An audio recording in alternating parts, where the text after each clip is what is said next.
Hello everyone, कैसे हो आप सब। आई होप आप सब अच्छे होंगे, स्वस्थ होंगे, पॉजिटिव होंगे।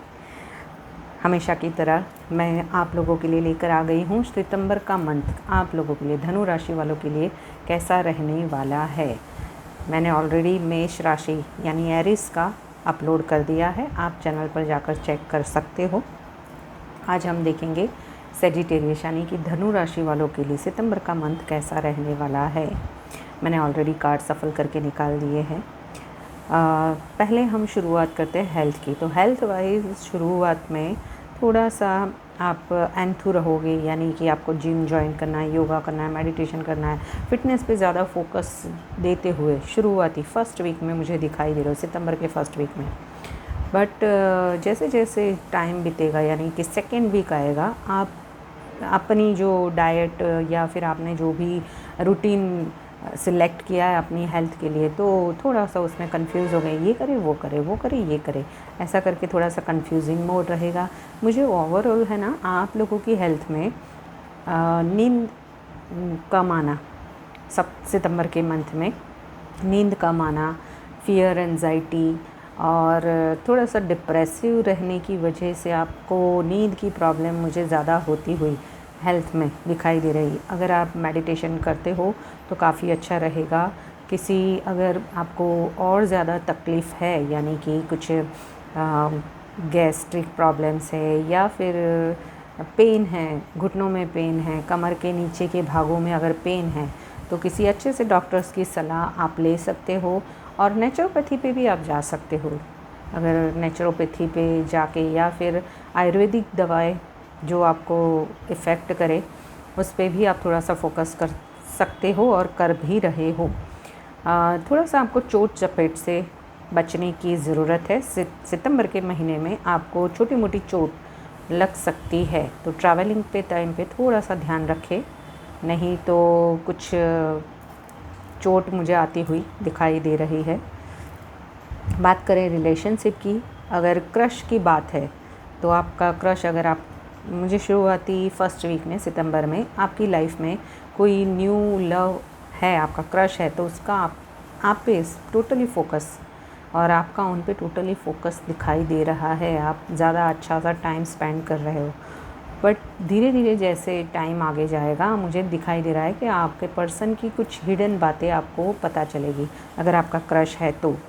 और फिर थोड़े से आप मायूस होगे, बट आपका जो पार्टनर होगा वो इस रिश्ते को स्टेबिलिटी से धीरे धीरे आगे बढ़ाने की कोशिश करेगा। अगर बात की जाए लव रिलेशनशिप की, तो लव रिलेशनशिप में भी यही है कि शुरुआती फर्स्ट वीक में आप लोगों के बीच में काफ़ी अट्रैक्शन रहेगा एक दूसरे की, और काफ़ी पैशनेट रहोगे, एक दूसरे पे ज़्यादा फोकस रहेगा, बातें करना, घूमना, क्वालिटी टाइम स्पेंड करना।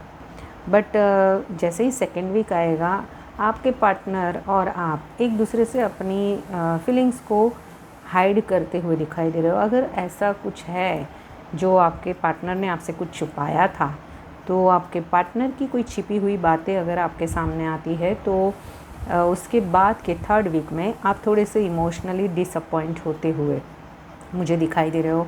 या फिर पास्ट की मेमोरीज़ को लेकर भी आप थोड़े से स्टक हो रहे हो, यानी पास्ट में अगर रिश्तों में काफ़ी सारा डिसअपॉइंटमेंट हुआ था, तो उसको याद करके आप लोएस्ट एनर्जी में जाते हुए मुझे थर्ड वीक में दिखाई दे रहे हो। फोर्थ वीक में फिर भी आपके पार्टनर जो है वो इस रिश्ते को स्टेबिलिटी की ओर ले जाने की कोशिश करेंगे। वैसे ऑल ओवर आपका सितंबर का मंथ रिलेशनशिप वाइज थोड़ा सा मिला जुला रहने वाला है, यानी कि आप स्टेबिलिटी को लेकर और अपने इमोशंस को लेकर काफ़ी अप्स एंड डाउन्स देखने वाले हो, यानी जैसे रोलर कोस्टर में बैठे हो ऐसा आपको फील होगा। कभी आपके इमोशंस बहुत ही हाई होंगे, कभी इमोशंस एकदम ही लो होंगे, यानी कि आपको अपने इमोशंस पे कंट्रोल करने की ज़रूरत है। अगर आप शादीशुदा हो तो भी यही है कि आपके पार्टनर की कोई हिडन बातें आपके सामने आ सकती है, तो उस वजह से थोड़ा सा आप डिसअपॉइंटमेंट हो सकता है।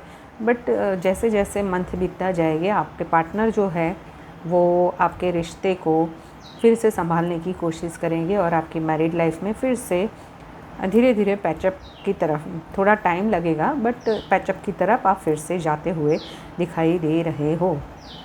नो कॉन्टैक्ट वालों को शुरुआती फर्स्ट वीक में कनेक्शन में आने के चांसेस है।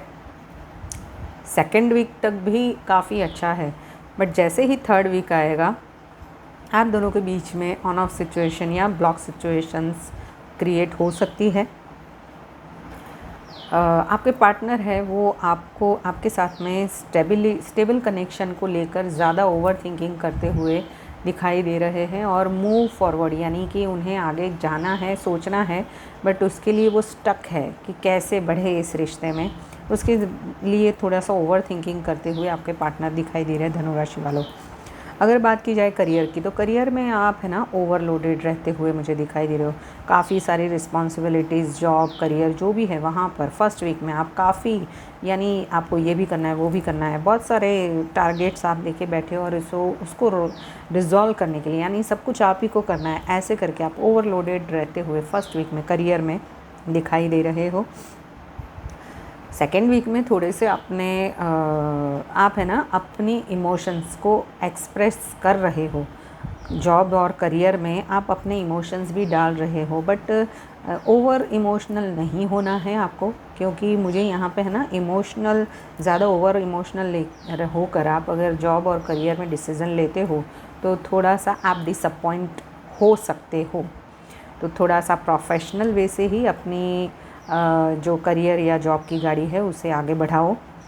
बाकी इमोशनल काफ़ी रहने वाले हो आने वाले मंथ में, आप सितंबर के मंथ में।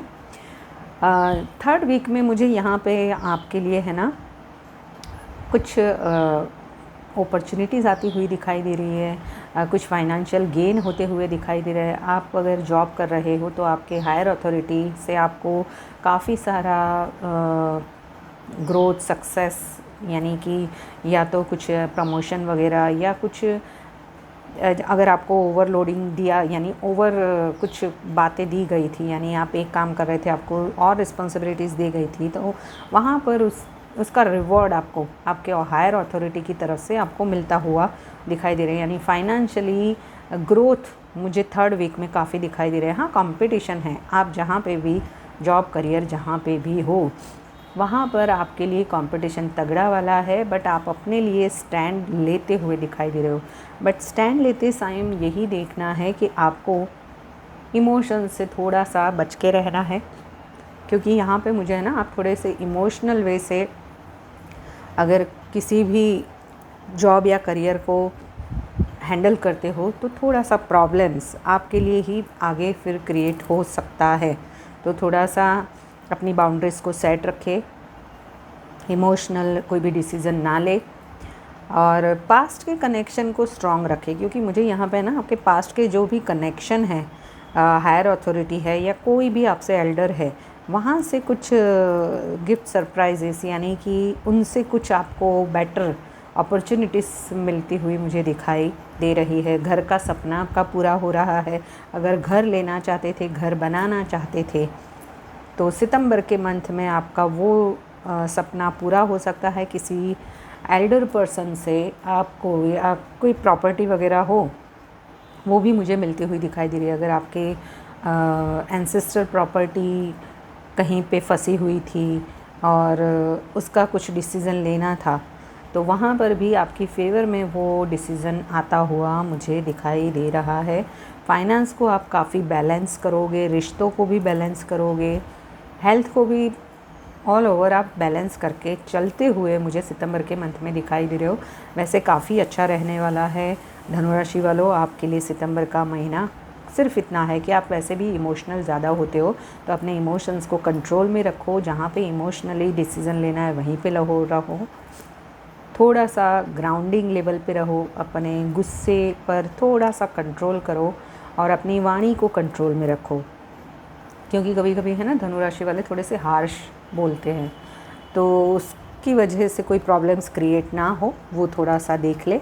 चलिए देखते हैं कि शिव जी का गाइडेंस क्या है। यूनिवर्स मुझे बताएं धनु राशि वालों के लिए शिव जी का गाइडेंस क्या है। Find relaxation and resolution. मुझे लग रहा है कि आपको है ना अपनी मेंटल स्ट्रेस ज़्यादा दिखाई दे रहा है सितंबर के मंथ में, तो थोड़ा सा आपको अपने लिए रिलैक्सेशन यानी कि ओवर बर्डन हो रिश्तों को लेकर, करियर को लेकर, तो वहाँ पर थोड़ा सा अपने लिए मी टाइम निकालने की ज़रूरत है, अपनी सेल्फ़ केयर करने की ज़रूरत है। लोगों के बारे में बहुत सोचा, अब आपको अपनी हेल्थ, अपने करियर, अपने रिश्तों के बारे में सोचकर आगे बढ़ने की ज़रूरत है। स्पेशली किसी शिव जी के कोई ऐसा प्लेस हो जो माउंटेन्स पे हो, वहाँ पर जाके आओ, थोड़ा सा मेडिटेशन करो, थोड़ा सा रिलैक्स हो जाओ और अपने बारे में, अपनी लाइफ को अपने तरीके से जीने में के बारे में सोचो, तो वो ज़्यादा अच्छा रहेगा। तो ये थी धनु राशि वालों आप लोगों की रीडिंग। ऐसी रीडिंग्स को देखने के लिए मेरे चैनल को लाइक, शेयर एंड सब्सक्राइब कर लेना। Till then bye bye.